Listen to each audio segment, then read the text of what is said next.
मृत्युलाई कति नजिकैबाट देख्नु भएको छ सर? मैले पटक पटक धेरै नजिकैबाट मेरो कानको छेउबाट स्विक स्विक गर्दै गोलीहरू गएको सुनेको छु।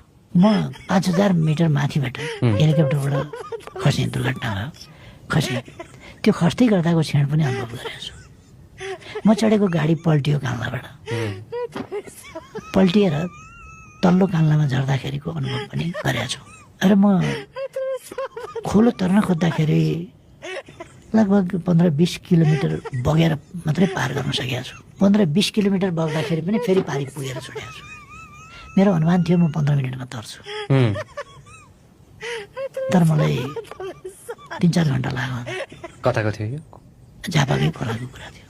बेलुकातिर राति अलिक ढिलै भएको थियो, दसैँ लाग्यो। करिब बिहान उज्यालो हुने बेला मात्रै इन्डिया पुगेर निस्किएको पारिपट्टि, उता पुगेर निस्केको पारिपट्टि। अनि बिहानदेखि हिँडेर बेलुका